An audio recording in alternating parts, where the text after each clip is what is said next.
Welcome. In front of me is the POCO F5 Pro, and today I'll go over unboxing along with a quick overview of this phone. So anyway, let's just jump straight into it.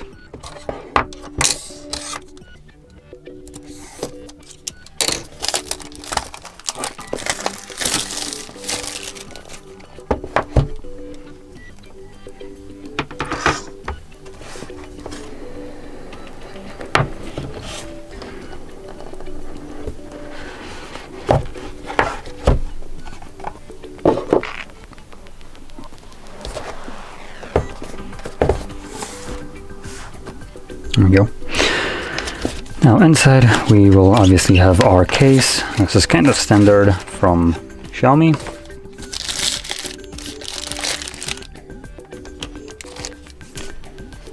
And here we get our phone. We have a couple specs about it. So we have a flagship Snapdragon. Now, kind of not. It's a little bit late with the Snapdragon 8 Plus Gen 1. We already have Gen 2, but it's still a pretty powerful processor, just not flagship anymore. Now, below that we have our resolution, so Quad HD, 120 Hz AMOLED display, pretty good. 30-watt wireless fast charging, that's really good. 67-watt wired charging with a 5116 mAh battery. Typical. What's the not typical in this case? That's a good question. So I assume this is just what they roughly will get, but I guess it's not like exact, so a little bit weird. Anyway, below that we have our 64 megapixel triple camera with optical image stabilization. Keep in mind, it's not all three with 64 megapixels, at least I highly doubt it. Checking, yep, it's a complete BS. So there is only one 64 megapixel sensor. Rest of them are 8 and 2 megapixel. The 2 megapixel is an absolute shit camera, so they should just write a dual camera setup if anything. Okay. Taking it out, you can see actually it has a pretty clean design. Looks really nice. Now below that we get our charger, 67 watts. And a cable. So the cable will be a Type A to obviously Type C as the phone supports. Now let's turn it on, and while it's turning on, I'm gonna quickly touch upon the display once we can actually see just how big the bezels are. So this is a 6.67 inch display with a resolution of 1440 by 3200. So it's rocking a pretty solid resolution right here. It is a AMOLED display, 68 billion colors, 120 Hz refresh rate, Dolby Vision, HDR10 Plus, 500 nits typical brightness, and peaks at about 1000 nits. Actually no, 1400 nits is the peak. Also 87.5% screen to body ratio with 526 pixels per inch. So in terms of the display quality, we basically have the top-notch display right here. It's a great display all around, no problems here. In terms of the bezels, as you can see, it's compared to some other devices that are literally unboxed at a lower price range, they are a little bit bigger, but they are still, in terms of like the size of them, very minimal. Now if I can get, there we go, this little thing, I can measure the thickness of them, but it's going to be in like a couple millimeters thickness. So let's see, we are looking at 2 millimeters, at least on the side. On the bottom a little bit more, probably gonna be like 3, 2.5, so not much more. And the top about 2. So yeah, bezels right here pretty minimal. Now when I'm measuring bezels, just so to kind of clarify this, I'm only measuring the glass, how far that extends the black of the glass. I'm not measuring actually the frame of the device. That would add a little bit less than a millimeter to it. So just want to point that out. But still, the device, in terms of like how it looks like, it's pretty good. Now, going back to the cameras, which I did touch upon, we have a triple camera setup, 64 megapixel f1.8 wide sensor with optical image stabilization. Then we got an 8 megapixel ultra wide f2.2, and then 2 megapixel shit camera, aka the macro, which I believe is the last one. Obviously, that one will be not used for literally anything, considering the 64 megapixel will outperform it in, well, anything that you throw at it. So it's literally useless. Like, there is no place for this camera when the main one can do the job better. So I still cannot fathom why these companies do this dumb shit like this, where they include these trash cameras, which we do get to pay for. This device could have been cheaper by like, I don't know, $1 or so, and not have this camera and have just a dual camera setup. It wouldn't look that much worse. The camera bump might have been a little bit smaller at that point, and the usability of it wouldn't change one single bit. So yeah, I am a little bit negative about these kind of like shit cameras where you have 2 megapixel depth or macro. They're absolutely useless and shouldn't be included at any price range in the device. Like, literally no price range has space for this garbage. Now, at the front we have a 16 megapixel f2.5 wide sensor, and with these cameras, at least at the back, we can record at 8K 24 frames, 4K 30 and 60, and 1080p 30/60 slow motion of 120 and 240 with a gyro electronic image stabilization. Now, at the front, we are limited to only 1080p 60 as our maximum. So, there we go. Now, touching upon the internals of here, they are almost flagship, not there yet, or a little bit late, I would argue. So, Snapdragon 8 Plus Gen 1 and up to 12 gigabytes of RAM. Now, the options that you have in terms of storage and RAM in here will vary. I mean, so we have at the very lowest end 256 gigabytes of built-in storage with 8 gigabytes of RAM. Then moving up, we have the 256/12 and 512/12 gigabytes of RAM. So these are all the options.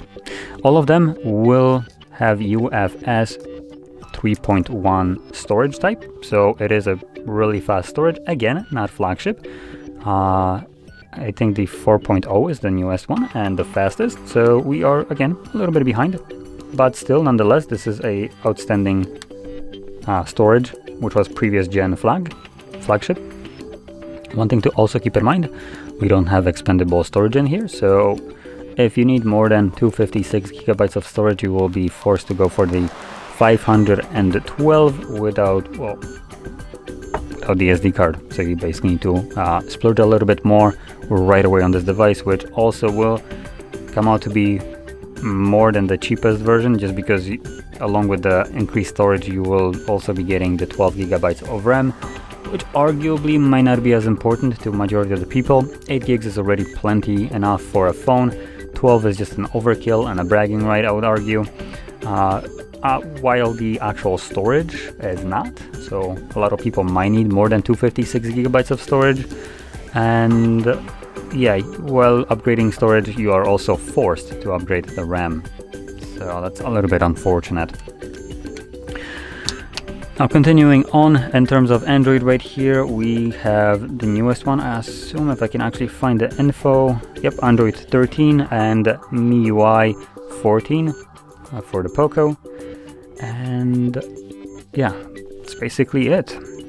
Now, like I mentioned before, in terms of the battery, we have the typical 5160 milliamps, which might, I guess, vary by a couple dozen milliamps, so keep that in mind. We have the 67 watt charger, wired power delivery 3.0, which charges your device up to 50% in 15 minutes. That's at least what they are advertising it as. And wireless charging at 30 watts, which charges your device to 50% in 32 minutes. So a little bit over double the time required. But obviously wireless is pretty fast anyway. Wireless here is still faster in terms of charging than what you get on a Fold 4, which costs, what is it, 5 times more? I think even more than 5 times more. Or maybe not. Yeah, I think it's going to be roughly about 5 times. So yeah, it's a little bit insane here, considering we get a decent value for the money here.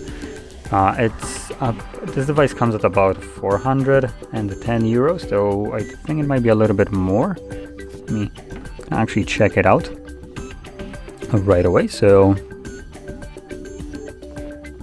let's try it. POCO F5 Pro. Okay, let's see what we get. So in terms of the prices, we are looking at, I would like to see phones. Okay, that's I'm looking basically at a Polish Amazon right here, and yeah, it's pretty good. For the price, this is insane value for money. So considering this costs 2800 PLN, this equates to about, I think, a little bit over 500. Let's see. But in any case, it is a really decent value. So and that is the first one that I found. So let's see, 2800 times, I think it's like 4.2 right now. Oops, actually I'm supposed to be dividing it.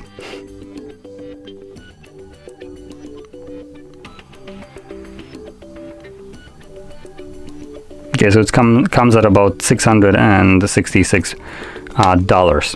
So this is dollars, which I did mention euros before. But in any case, this is way below what you'd normally pay for a flagship device. And what it offers right here is significantly better than what you get with almost any other device that comes at this price range. I honestly, this is a little bit insane how good this device is for the money. Now the F5, the non-Pro, is also decent value for the money. This one is, well, an actual flagship, what I would consider at least. The F5 non-Pro is still insanely good, also insane value for the money. But when it comes down to raw power, this will obviously be faster and better. And just to name the great things that you get in here in a really quick succession, because I honestly cannot think about any kind of cons about this device, so I would only name pros, I guess. So we have super high resolution display right here, also great like display AMOLED with 120 Hz. These are all positives. Premium build quality with glass back, and what I presume is actually an aluminum frame. It looks like actually it might be plastic, so that will be a little bit of a downgrade here. So I guess the build quality might be a little bit on a lower side, but still rest of the device makes up for it without a shred of a doubt. New Android, that's again good. Fast charger, good. Cable, that's whatever. Wireless charging at 30 watts, again insane. Storage and the price obviously for all of this is also just top tier. So if you were ever thinking about picking up almost a flagship device, almost, because like I said, it is a last gen flagship, it will still compete without a problem with things like the Fold 4, no problem. They have the same kind of specs. If you buy this one at the highest one, actually, that being said, Fold will have less storage, because I get, at least in mine, I have 256 and 12 gigs of RAM. If you go for 12 gigs, you get half a terabyte right here, which is double what I have in my device, which costs about 4 times more. Great. I feel like I spend my money very well. So yeah, when it comes down to it, value for money, insane. I cannot think of any other device that even come close to this. So yeah, that being said, fantastic device. If you thinking about picking it up, there shouldn't really be any kind of hesitation. I literally haven't seen a more affordable flagship device than this. Now, with this being said, if you found this video helpful, don't forget to hit like, subscribe, and thanks for watching.